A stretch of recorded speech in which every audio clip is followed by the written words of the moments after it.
మాట్లాడబోయేటువంటి మాట, ఆ వాక్కు మన యొక్క జీవితాల్లో ప్రతి ఒక్కరి జీవితాల్లో నెరవేర్చబడను కాక.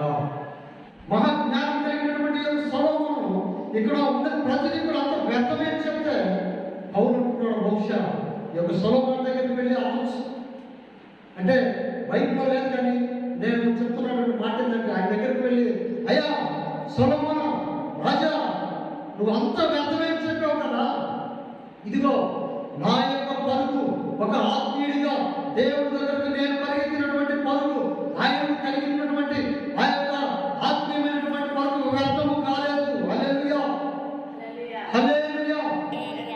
విశ్వాసమైనటువంటిది ఏదైతే ఉందో ఆ విశ్వాసం మూలముగా నీవు ఆయన క్రియల ద్వారా నిరూపించాలి.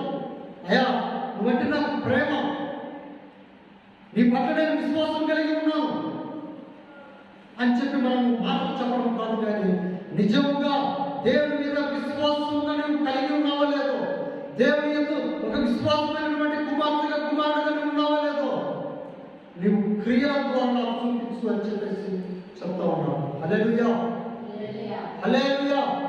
అయితే ప్రియులారా,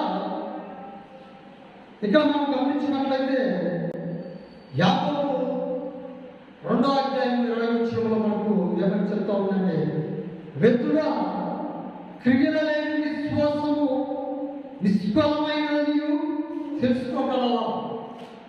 అంటే ఈ యొక్క క్రియలైనటువంటి విశ్వాసము ఏ ఉపయోగం ఉండదు, నిష్ఫలమైనది, ఉపయోగం ఉండదు, ఎందుకు పనికిరాదు. క్రియలు లేకుండా మాటల ద్వారా సాధన కూడా చెప్తా ఉంటుంది. ఏమంటది? సర్వోన్నతుడైనటువంటి దేవుడి కుమారుడా అని చెప్పి సాధన కూడా చెప్తా ఉంటుంది. అంటే క్రియల ద్వారా మనము మన యొక్క విశ్వాసాన్ని దేవుని యొక్క మనం చూపించాలి అంటే, దేవుని యొక్క మన యొక్క విశ్వాసాన్ని కనపరచబడాలి అంటే మనం ఏం చేయాలి? క్రియలు చూపించాలి. మన యొక్క క్రియ ఏ విధంగా ఉండాలి అంటే, ఆయన యొక్క మందిరంలో ఉంటున్నటువంటి మనము ఎల్లప్పుడూ నేను క్రీస్తుని కలిగి ఉన్నాను, నేను చర్చికి వెళ్తాను, దేవుణ్ణి ఆరాధిస్తాను, ఆయనతో ఎల్లప్పుడూ మాట్లాడుతూ ఉంటాను అంటే సరిపోదు. క్రియ అంటే పని చూపించాలంటే ఏం చేయాలంటాం? ఆయన మందిరానికి వెళ్ళాలి, ఆయన యొక్క సన్నిధిలో ఆయన యొక్క పాదం దగ్గర కూర్చోవాలి, ఆయన 2 చేతులు పైకెత్తి మోకరించి, ప్రభువా నా యొక్క మాట ఆలకించు, నా యొక్క ప్రార్థన అంగీకరించాలి. ఎప్పుడైతే నువ్వు మోకరిస్తావో, ఎప్పుడైతే నువ్వు ఆయనను ఆరాధించినటువంటి భక్తుడిగా ఆరాధించిన వ్యక్తిగా నీవు ఉంటావో, అప్పుడు ఒక క్రియ రూపంగా కనపడుతూ ఉంటుంది. హల్లెలూయా, హల్లెలూయా. అయితే ప్రియులారా, ఇక్కడ మనం గమనించినట్లయితే అబ్రహాము ఉన్నాడు, తన కుమారుని సైతం తీసుకెళ్లి బలిగా అర్పించడానికి సిద్ధపడ్డాడు. అది క్రియ. ఈ రోజున మనము ఎక్కడికి వెళ్ళినా, నేను దేవుని బిడ్డని, నేను దేవుని అనుసరించేటువంటి వాడిని, ఒక దైవ జ్ఞానం కలిగినటువంటి వాడిని మనం చెప్పుకుంటా ఉంటాం, దేవుని మీద విశ్వాసం కలిగినటువంటి వ్యక్తిగానే ఉంటారని మనం చెప్పుకుంటా ఉంటాం. కానీ ఏ ఉపయోగం లేదు. ఈ యొక్క క్రియ నిన్ను బట్టి, ఈ క్రియల ద్వారా దేవుడిని నిరూపించుకున్నటువంటి వ్యక్తిగా ఉండాలి. హల్లెలూయా. ప్రతి ఒక్క ప్రళయం నుంచి కూడా, ఆ యొక్క సాతాను శత్రువు నుంచి కూడా నువ్వు తప్పించబడాలి అంటే నీ యొక్క విశ్వాసాన్ని నువ్వు క్రియల ద్వారా చూపించాలి. ఎదుగో అనేటువంటి ఒక పట్టణాన్ని మనం జ్ఞాపకం చేసుకున్నట్లయితే అక్కడ ఒక స్త్రీ కనపడతా ఉంది, వేశ్య, పాపాత్మురాలైనటువంటి స్త్రీ. అంటే ఆమె జీవితం బాగలేకపోవచ్చు, మంచిది కాకపోవచ్చు, కానీ ఆమె దేవుడి మీద పెట్టినటువంటి విశ్వాసమును బట్టి ఆమె విశ్వాసాన్ని క్రియల ద్వారా నిరూపించుకుంది. మీ యొక్క ఇశ్రాయేలు దేవుడు చాలా గొప్పవాడు అనేటువంటి నమ్మకం, ఆ యొక్క విశ్వాసాన్ని ఆమె ఉంచుకుంది. కాబట్టి ఆ దేవుడు ఒక మాట చెప్పాలంటే అది నెరవేర్చగలడు. ఆయన ఒక మాట అన్నాడంటే దాన్ని సంపూర్ణంగా ఆయన అనుకున్నాడంటే నెరవేర్చగలడు. కాబట్టి దయచేసి నన్ను, నా కుటుంబాన్ని, నా పిల్లలను కాపాడండి అని చెప్పేవాడు బతిమాడుతున్నాడు. విశ్వాసాన్ని బట్టి నువ్వు క్రియల ద్వారా నువ్వు నిరూపించగలుగుతావు, నీ యొక్క కుటుంబం కాపాడబడుతుంది, నీకున్నటువంటి పిల్లలు కాపాడబడుతుంది.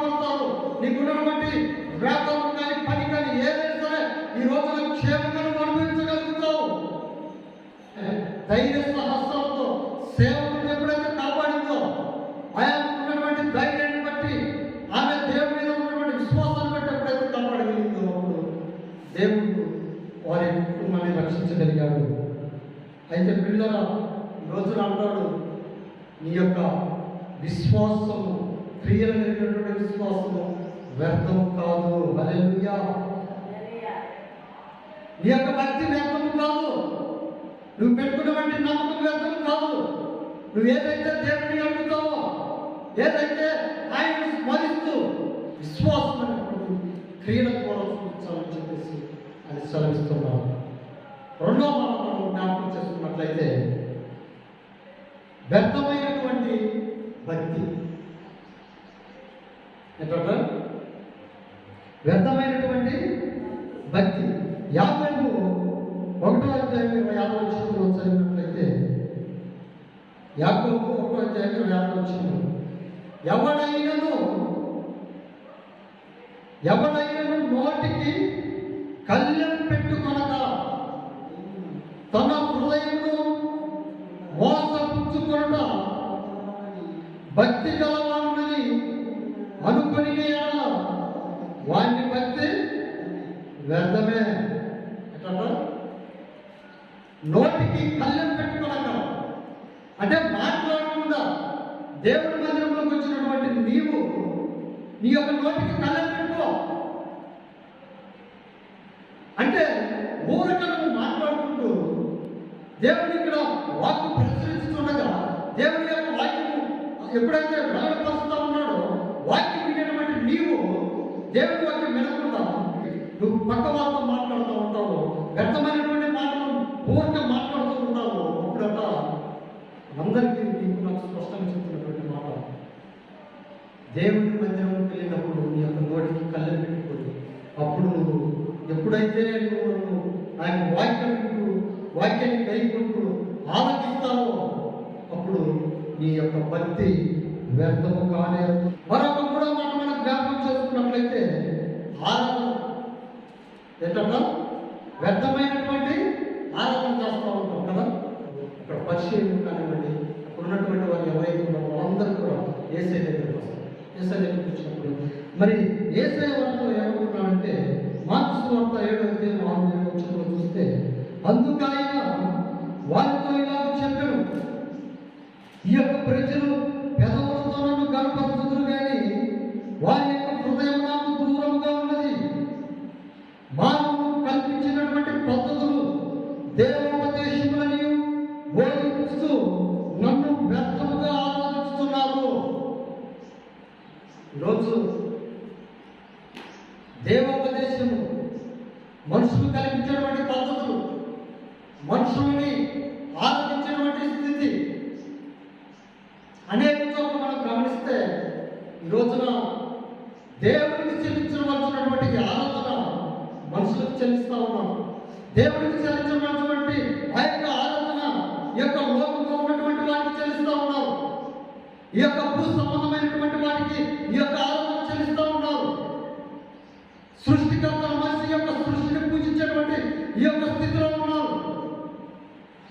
దేవుడు ఏమంటున్నాడంటే, మీరు ఈ యొక్క భూ సంబంధమైనటువంటి వాటి ఎందుకు కానివ్వండి, దేవోపదేశాలుగా ఏవైతే ఉన్నాయో వాటిని ఆరాధిస్తూ ఉన్నారు కదా. మీరు నన్ను గురించి చేసేటువంటి పండుగలు కానివ్వండి, నన్ను గురించి మీరు ఆరాధిస్తున్నామన్నట్టుగా కొన్ని సభలకు వెళ్ళి నేను ఆరాధిస్తున్నానని కానివ్వండి మీరు చెప్తా ఉంటారు. కానీ మీ యొక్క హృదయం అనేటువంటిది నాకు చాలా దూరంగా ఉందని అంటూ ఉంటారు. కొంతమంది ప్రార్థించడానికి ఎక్కడెక్కడికో వెళ్తారు, ఇంటి పక్కనే చర్చి ఉన్నది, అయినా కూడా అక్కడికి వెళ్ళరు. ఇంకో చోట సభల చోట అక్కడే జరుగుతుంది, అక్కడికి వెళ్తాం. లేకపోతే మరొక చోట సుమారు 200 కిలోమీటర్ల దూరం అక్కడ దేవుడు ఉన్నారని చెప్పేసి వెళ్తూ ఉంటాం. అంటే కొన్ని పండుగలు జరుగుతాయని కానివ్వండి, లేదా ఈ యొక్క మనుషులను బట్టి ప్రార్థన కలిగినటువంటి స్థితిలో కూడా కనబడతా ఉన్నాం. అంటే వారు ఒక దేవోపదేశులుగా వ్యర్థమైనటువంటి వాటిని ఆరాధన చేసేటువంటి స్థితిలో ఈ యొక్క జనాన్ని కనిపిస్తూ ఉన్నారు. కాబట్టి అట్టి ఆరాధన వ్యర్థమే. హల్లెలూయా. కాబట్టి పిల్లలు మనం ఏం చేయాలంటే ప్రతిదీ కూడా వ్యర్థంగా కాకుండా దేవుడి వైపు చూస్తూ, దేవుడి వైపు ఇదిగో ఆయన అంటున్నాడు, ఒక విశ్వాసిగా, ఒక ఆత్మీయుడిగా ఎప్పుడైతే దేవుడిని వెంబడిస్తావో, ఎప్పుడైతే ఆయన ఆశ్రయించి ఆయన కలిగి ఆయన వెంబడిస్తావో అప్పుడు నిజముగా నువ్వు కలిగినటువంటి ఈ యొక్క విశ్వాసం ఏదైతే